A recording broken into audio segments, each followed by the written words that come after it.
I have to find out, Marie. Have to end it. Can't go on like this. I still love you, even if you don't love me back. Look after Lucy. If you wake up at 3:33 a.m., don't look outside. That's what my husband's note said. The note he left before he vanished. Just walked out the house in the middle of the night and never came back. Front door wide open, his car still parked on the drive, his clothes still hanging in the cupboard. He even left his toothbrush. I suppose I should start at the beginning. It's just hard to know exactly when that was. Liam and I had been married for almost 8 years, but had been having problems for more than half that. After our daughter was born, our sex life fizzled out, and I suppose things spiraled from there. We could never quite get on the same page, and every small thing would inevitably lead to massive arguments. When old frustrations don't get chance to evaporate, they just simmer beneath the surface, and I think we were both guilty of spilling over the edges at the slightest increase of heat. Eventually, we simply found it easiest to stay out of each other's way. We each had dominion over different chores. He cooked, I cleaned, and generally the only time we spent together was sleeping. One particular morning, as I stirred from my dreams, I was surprised to find him sat up in bed, propped against the backrest and staring forward into space. Normally, once Liam was awake, he was up and about. Maybe it was because of his work or his outdoor hobbies, but he had always been a morning person. He noticed I was awake and snapped himself out of whatever thoughts he'd been ensnared in. "Everything okay?" I asked. "Just tired," he said, stretching like a bear out of hibernation, as if to exaggerate the point. He clambered out of bed and paused, as if hesitating whether to tell me something. As he dressed, his voice took on an air of forced casualness. "Woke up in the middle of the night and checked the clock. Tossed and turned for what felt like hours. And when I looked back at the clock, it was still the same time. Must have misread the clock the first time." I yawned, rolling over and closing my eyes. I could hear him muttering to himself as he put his socks on. Something about never believing him about anything. If my eyes were open, I would have rolled them. The rest of that day was normal enough. He took Lucy to school and went to work, and I probably would have forgotten all about it. But after we'd gone to bed, I awoke to a thud in the dead of night. Barely visible in the starlight drifting around the curtains, Liam stood at the foot of the bed, and I sat up, rubbing at my eyes. "What are you doing?" "Stupid phone doesn't work," he snapped. "Not so loud, you'll wake up Lucy," I hissed. "First the clock freezes. Now my phone won't turn on," he moaned, albeit quieter. My eyes drifted to the floor where a dim rectangle of light was reflecting off the carpet. "Well, it's on now." Liam stopped pacing and turned around. As he scooped up the phone, its bright screen illuminated his face, wrinkled up in confusion. Must have knocked some sense into it. Using his phone screen as a light source, he walked out of the door, towards the bathroom. "Clock definitely needs new batteries, though," he added in a whisper. Stretching over to his side of the bed, I reached over his pillow to the bedside table and lifted his alarm clock to face me. Its black face showed large, crimson numbers on a digital display, 3:34 a.m. As I squinted at it through the darkness, it flickered to 3:35 a.m. Seemed to be working fine to me. I rolled over to my side of the bed and went back to sleep. It was my turn to take Lucy to school that day, and as I got her dressed, Liam made breakfast.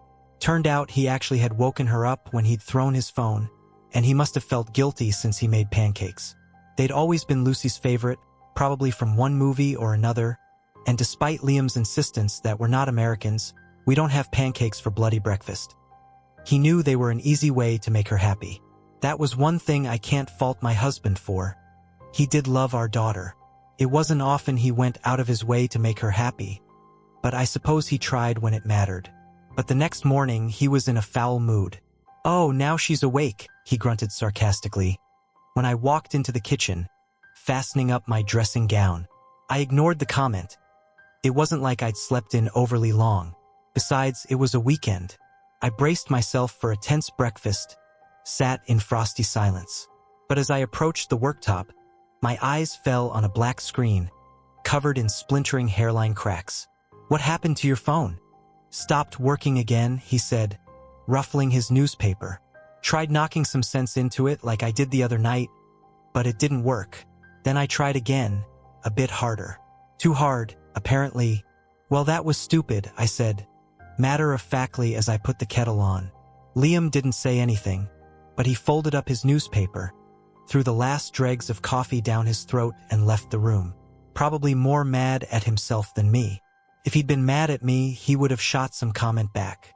He always did like to have the last word. His voice took on a sugary lilt as he bumped into Lucy in the hall. "Morning, darling. Didn't wake you up again last night, did I?" "No, Daddy. I suppose I did find it a little strange that my husband had managed to smash his phone without waking either of us. But those thoughts were drowned out by the sheer idiocy of it. With both of us in a mood already, we avoided each other as best as we could.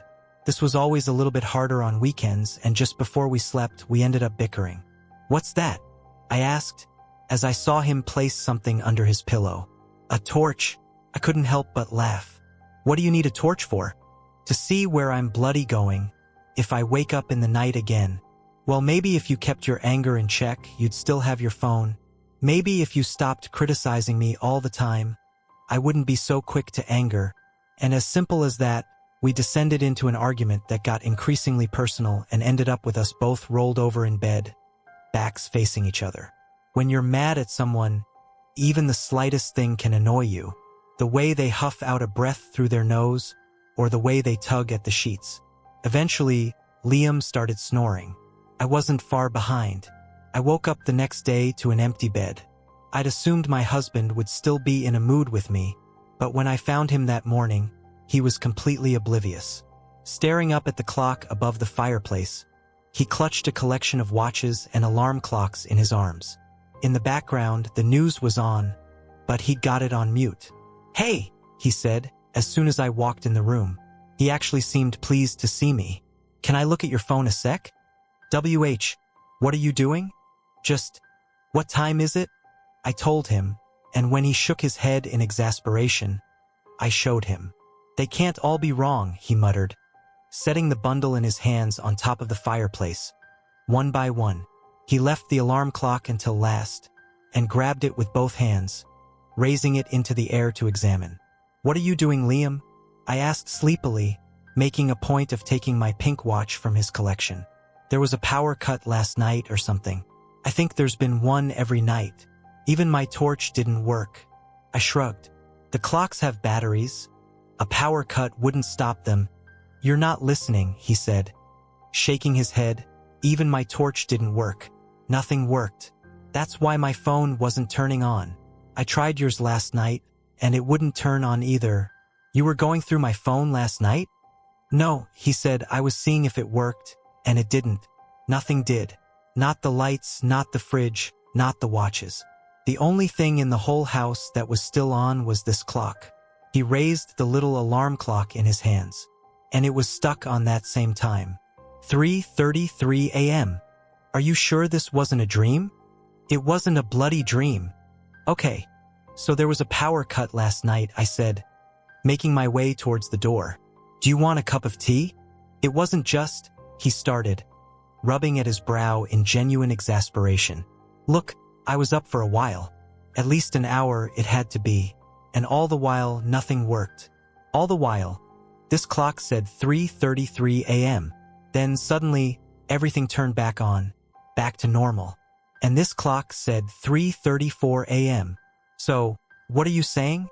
He gestured wildly to the television, pointing at the little timer at the bottom of the screen and holding up the alarm clock to compare. They both matched to the minute.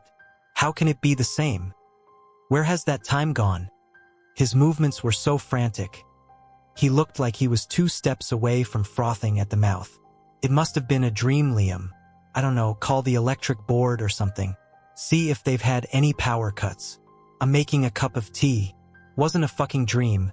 I heard him mutter as he knelt in front of the TV, holding the alarm clock up to the screen and comparing times. I suppose that was the start of his obsession. But at least he was bearable that day. I could tell it was occupying his mind, but he didn't mention it again. Until he woke me up, at least. I think it was the thud that woke me up, more than the whimper. but the whimpering was what made me sit bolt upright. What the fuck? What the fuck? What the fuck? Liam's voice drifted over the foot of the bed, and I could barely see the shape of him, scrambling backwards on the floor. The curtains wafted open, moonlight shining through. He must have fallen over, but was still kicking himself away from the window, wide eyes glinting as he shook his head in denial. As I got out of bed and made my way over to him, he flinched and looked up at me. Even in the dim light, I could make out the terror etched on his face. I'd never seen my husband scared like this. "There's someone outside," he spluttered in a frantic whisper. "Someone in a mask, or they saw me. They looked right at me." I rose and peeked out of the curtains myself. Our quiet street looked normal to me. Parked cars, streetlights, and the houses opposite. I scanned around, looking for people, but came up short. "There's nobody out there," I said, letting the curtain fall back. Liam clambered to his feet and shoved the curtain aside, getting his whole body in front of the window. He searched the empty street with both hands pressed against the glass. "I saw someone," he muttered. "I bloody saw someone." As I got back into bed, I glanced at the alarm clock on Liam's side of the bed. 3:35 a.m. The next day was my turn to take Lucy for school, and I didn't see much of Liam all day, despite not going out of my way to avoid him. In the evening, I caught him fitting extra locks on the doors, a deadbolt on front and back. I had to bite my tongue not to say anything, but knew it would just cause a fight. Besides, we lived in an okay neighborhood, but maybe a bit of extra caution wouldn't go amiss. What if Liam had seen someone out there, looking to rob us or hurt us? I stirred that night to find the bed empty. A quick glance around the room told me Liam was elsewhere. Since I was already awake, I decided to go to the bathroom, and on the landing I bumped into my husband, walking up the stairs. Even in the dim light, I could see him try to hide something behind his back. "What's that?" I asked before he could open his mouth. "Nothing," he muttered. I walked down the steps to see what he was hiding, but he twisted and grabbed my arm with his free hand. "Go to bed," he hissed. "What have you got? Is that a crowbar?" "It's nothing," he said, but dropped any pretense of hiding it now I'd guessed correctly. The tool fell to his side, glinting in the darkness. "Go to bed. Fucking psycho." I spat in disbelief, stepping away from him. Well, it's a good job I had it. Someone was trying to open our door. I must have scared them off. Someone was trying to get inside? Yeah. I could hear them trying the handle. I'd hoped that would be the end of it, but was sorely mistaken. Liam's nightly obsession only became worse and worse. He was tetchier than ever, snapping at the smallest thing. It was clear he wasn't getting enough sleep, and if it wasn't for me urging him on, he would have been much later for work if he went in at all. Not that I got any thanks for it. I became the object of his anger. What was happening was somehow my fault. I didn't believe him, wouldn't help him. "Wake me up then, if it's so bad," I said one day. "Don't you think I've tried that? I've shook you, slapped you, but you won't wake up until it's over. Until he's gone." "Until who has gone?" I asked, cautiously processing what he was trying to tell me. He'd slapped me? Subconsciously, I rubbed at my cheek. Surely I'd have felt it if my husband had been slapping me in my sleep? Surely I would have a mark or even a bruise. Liam wasn't exactly a small man, but it also wasn't like him to hurt me. He could be a prick, sure, but he'd never purposefully hurt me before. "Forget it," he muttered. The alarm woke me up, beeping in the darkness. As soon as I rose to turn it off, Liam's hand pressed it down to silence it. He was fully dressed and standing on his side of the bed. He had the crowbar clutched in one hand. What time is it?" I asked blearily, still half asleep. "You told me to wake you up. I can't do it once it starts, but maybe it'll work if you're awake before." He stalked towards the window and opened the curtain a crack with his crowbar, peeking through. "For God's sake, Liam," but I got up all the same. If it would keep him quiet and get him back to some normality, I'd tolerate it. It was hard to believe I found myself wanting the old Liam back. This new version was making me see how good we'd had it before. 3:32 a.m. The clock read Standing on the other side of the curtain, I pulled it open and peered outside. Nothing except our quiet road, street lights casting an artificial haze across asphalt pavement.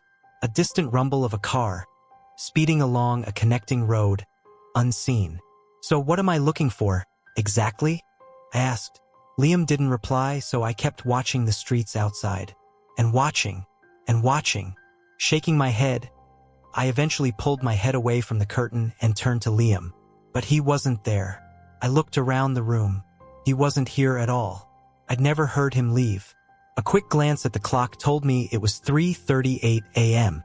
Deciding it would be best to look for Liam before returning to bed, I crept out of the room. I eventually found him, downstairs on the kitchen floor, hugging his knees and crying. Even despite my current mood for my husband, he looked so weak and fragile. I couldn't help but hug him. The crowbar lay on the tiled floor next to him. "I've made it so much worse," he croaked. "He's never got that close before." "What do you mean?" I asked quietly, wiping tears off his cheek. "Why did you leave the room? You wouldn't move. You wouldn't answer me. I thought for sure you could see it too. But it was like you were sleeping with your eyes open, standing up. I came down here and saw him right out there." He pointed to the kitchen window. I glanced over, but couldn't see anything through the darkness. Liam swallowed and spoke again, hands trembling. I opened the window to yell at him, to scare him off. But it was like he was sliding towards me, but fast, being pulled through the gap I was making, pulled inside. He was almost touching the glass by the time I slammed it shut. Liam broke off and began crying again. "Oh God, I've made it so much worse." As I looked at the kitchen window, I did notice something. It was whisper faint and fading still. I stood and made my way to the window. If it wasn't for our neighbor's security light in the background, I'd never have made it out. But sure enough, on the window my husband said he'd opened, was a faint smear of condensation. The kind hot breath makes on a cold surface. I wiped at it with my fingers, but it didn't come away. It was on the other side of the glass. As I watched it fade away, I tried to reassure myself. Couldn't have been breath marks from a person, it was too tall. They'd have to be 7 foot tall or so to make marks like that. But it did unnerve me.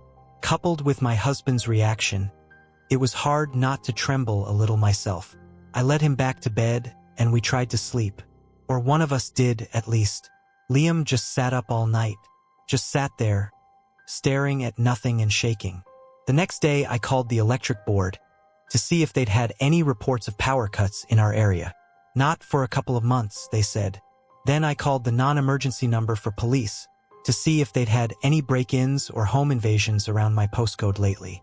They were reluctant at first, but eventually told me no increased activity in your postcode, ma'am.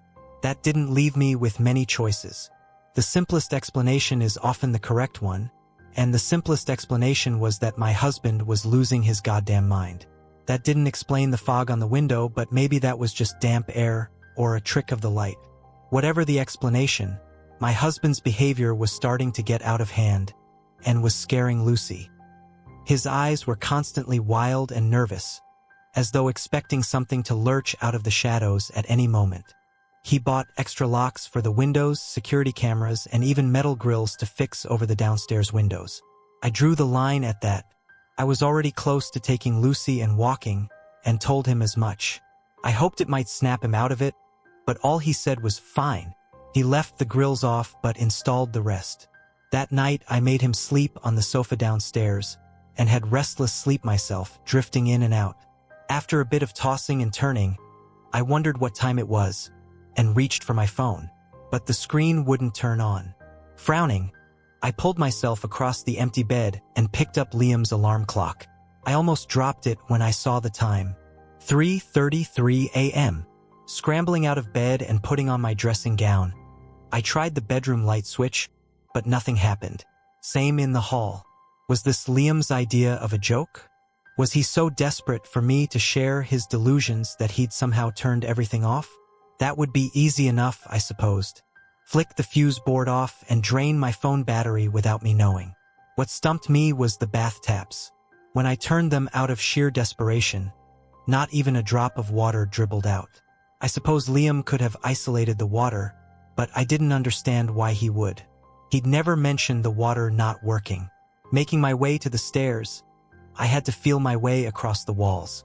With no lights working and no light source to use, the interior hallway was pitch black, and I awkwardly shuffled my feet down each step, taking my time and clutching the banister. Downstairs was no better.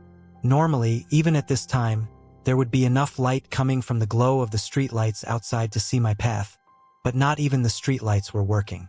Liam couldn't have done that. Power cuts have always unsettled me. It feels like being plunged back a step in our evolution. They shake you out of your daily life, and for a moment you're an animal again. Afraid, powerless. We forget how much we rely on electricity, but power cuts always remind us. Liam, I whispered. Even though I was afraid, I didn't want to wake Lucy. Hopefully she could sleep right through it, at least until morning. I made my way through the kitchen, feeling for cabinets and door handles so I didn't smash into them. Liam? Still no reply, but then I was being quiet. Strangely, the fear which most crept into my mind was him attacking me with that stupid crowbar, mistaking me for an intruder. I tried again, raising my voice just beyond a strangled whisper. Liam? Nothing. Maybe he was sleeping. It would be ironic if he slept through this power cut, the first one I'd been awake for. In the living room, I could just see his silhouette, sat on the sofa, facing away from me. My eyes were just beginning to adjust to what little light there was, and as I stepped around the sofa, I could see he was awake, eyes open, staring forwards. He gripped something tight in both hands. A hunting rifle. Jesus Christ, Liam. I hissed. What the fuck are you doing?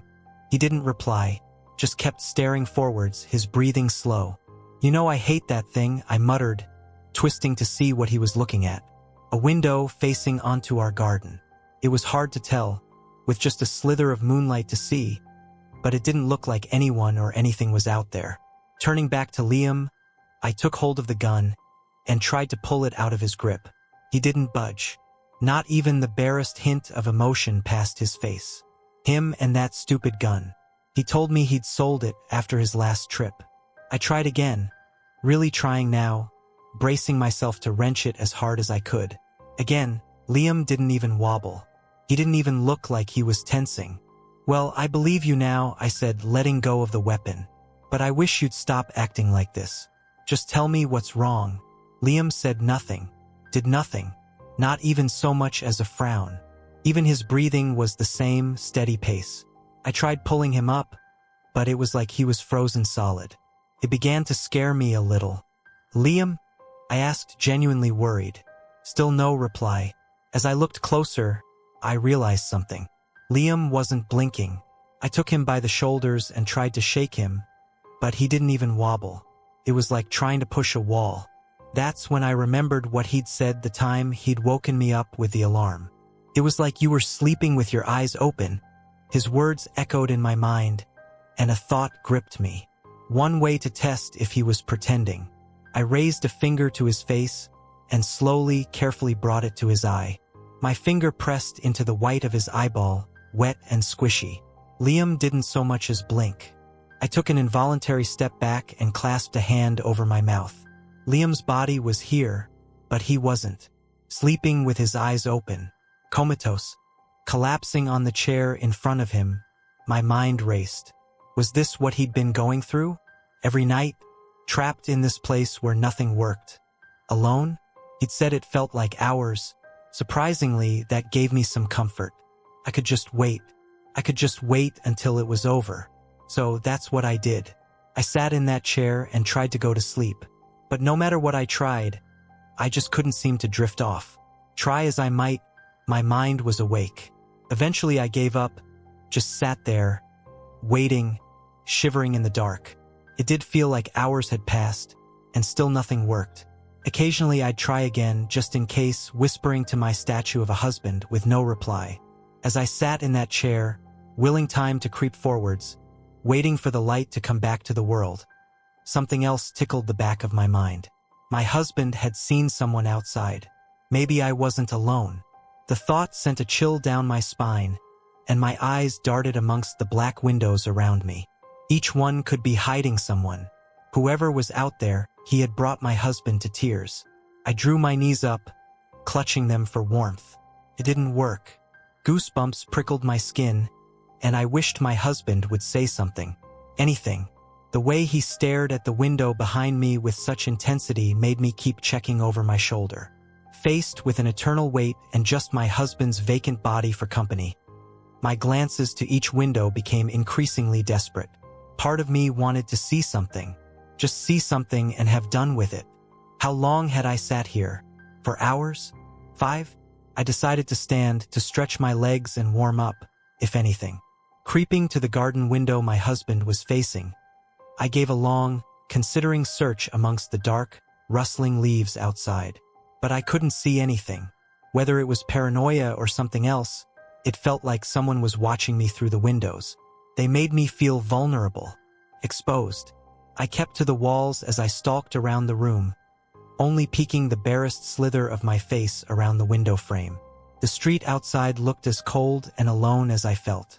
My eyes scanned across the cars and houses outside, but without the streetlights working, it was hard to tell for certain. Everything was just black shadow against black night. Even the sky and my neighbors' houses seemed to blur into one single image. But as I strained my eyes against the dark backdrop, I spotted something that didn't belong. 2 little pinprick lights, faint, like distant stars, but on the ground. Squinting, trying to make sense of it, I wondered if it was an animal. The lights were close enough together to be eyes, and the bony, straggly shapes above the lights looked like antlers. I realized the rest of it was blocked out by a parked car, and stood on my tiptoes for a better look. I almost screamed when I saw the rest of the body. A man's body, standing perfectly still in the darkness. As the sound left my throat, whatever it was turned its head, antlers swaying in the night. The pinprick lights of its eyes erupted into twin torrents of light, blinding me. I threw myself out of view, hiding behind the wall, as a beam of pure white light flooded the room, illuminating my husband on the sofa, still clutching his gun, still motionless. That light moved with intent, searching, and I ran. As I made it through the doorway, illumination splashed against the timber frame, my own shadow stretching in front of me. I twisted around the corner, almost slipping on the kitchen tiles. I couldn't grab the gun. My husband's grip was too strong. But I knew he kept the crowbar upstairs, in the wardrobe. As I ran up the stairs, the twin beams of light followed. Passing the hall window, white light passed around the curtain, matching my pace, light spilling across its edges as I ran. Even though the curtains were drawn, whatever was watching me knew exactly where I was. Throwing open the bedroom door, I prepared to dive for the wardrobe, for some slim chance of defending myself. In the dark room, my eyes snapped to the only light, crimson numbers in the darkness. 3:33 a.m. Behind me, light splashed my shadow across the carpeted floor and I fell to meet it, too scared to scream, turning around expecting to see a figure with headlamp eyes and antlers, towering above me, but it was just the hall light. Distant gushing water came from the bathroom. The power was back. The water was back. I glanced around the bedroom, back at the alarm clock, tauntingly reading 3:34 a.m. Hard to say how long I lay there, gripping the carpet and sobbing. Gut-wrenching wails that hurt my throat. I didn't dare look at the clock. I just lay there, basking in the light, knowing that means I was away from that place. Lucy found me, and maternal instincts swallowed my fears. I forced myself off the floor and scooped her up, wiping away tears. I took her back to bed, wrapped a blanket around myself and fell asleep in a chair. "I believe you," I told Liam the next day, still in a wide-eyed state of shock. I was there. 3:33 a.m., everything was turned off. Even you. That last part made me cry again. Liam just held me as I trembled. I didn't mention the deer-headed man or his headlamp eyes. I didn't need to. Liam had seen him too. We both called in sick, and this time I said nothing when Liam fit the window grills. I even let him bring the hunting rifle into the bedroom. He propped it up against the wall, and we both lay awake all night, staring at the ceiling, waiting. At 3:30 a.m., Liam sat on the edge of the bed and started to dress. When I asked him what he was doing, he sighed and said, "If you got trapped there, that means Lucy might one day too." He snatched up the rifle and lay it across his lap, head bowed. "If that happens, I can't protect you. Either of you." I could barely talk around the lump forming in my throat. What are you saying? What are you going to dash? I've sat here night after night, and he just gets closer. The windows rattle so hard, Marie. It sounds like the whole frame is going to come loose. The doors creak and strain. Last time I heard something, climbing down our chimney trying to get through the walls. I don't think I can wait. It's me he wants. Liam, I've got to do this, Marie. I can't just sit here. I've got to do something. Liam, I saw Dash. He wasn't listening. Talking over me. Too bullheaded, too stubborn. I've got to dash. The faint tick of the alarm clock silenced us both. Our heads snapped towards it in unison. 3:33 a.m. As soon as my eyes fell upon those crimson letters, they flickered to 3:34 a.m. And when I turned back, Liam was gone. In his place, a note. "I have to find out, Marie. Have to end it. Can't go on like this. I still love you, even if you don't love me back. Look after Lucy. If you wake up at 3:33 a.m., don't look outside." I crumbled the note and ran, searching through the house for him. "Liam!" I cried. "Liam!" I saw him too, but my husband was gone. Front door open, cold night air spilling in. Car on the drive. Clothes in the wardrobe. The only thing he took was his gun. The next day was a sleep-deprived blur of police calls, family calls, and tears. And all the while I watched the clocks tick closer. Second by second, creeping towards that time I was now more afraid of than anything. Well, almost anything. Liam was right. I had to protect Lucy. I could not let her experience that place. I just couldn't. So I tucked her in bed and waited. Out of sheer exhaustion, I actually fell asleep. But when I woke, it was still pitch black. I didn't need to look at the clock with its crimson numbers to know what time it was. Outside, the wind howled. A garden gate battered open and shut. I wrapped myself tight in my sheet and tried not to think what Liam had said about rattling windows and something climbing down the chimney. But there was a faint glow coming from behind the curtains. The street lights were still on, then. I snatched up my phone, but it wouldn't turn on. The wind swirled and raged, and with a creeping dread, I remembered our street lights cast an orange haze, not a pure, perfect white one. I knew in my bones what was casting that light. I don't know why I looked. Curiosity, helplessness, whatever it was, something drove me to peek behind the curtain. A deer's skull on a rotting body gazed up at me with headlamp eyes.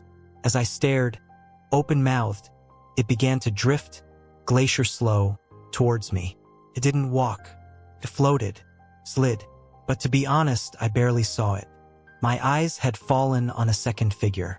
A man of familiar height and build, clutching a hunting rifle. Where his eyes should have been were two black, sunken pits, with distant pin-prick stars. His head tilted, snapped towards me. Those pits swelled into headlamps. High beams on a car. A lighthouse in the night. A spotlight on the stage. My eyes burnt, but I couldn't pull away. Liam raised the rifle, pointed it right at me. Tick. I staggered back. Streetlights flooded the road with an orange haze. The wind died to a murmur. Liam and that thing were gone. The clock read 3:34 a.m. That was last night. The police have a guard posted outside. They think I'm worried about my husband coming back. I suppose in a way I am, but they could post 1,000 guards outside, and it wouldn't make a difference. None of them will be awake at 3:33 a.m. It won't stop. Now I've seen that thing outside. I know it's just going to get worse. Each night, a little closer. Each night, a little stronger. Liam didn't slow it down. He just gave it away in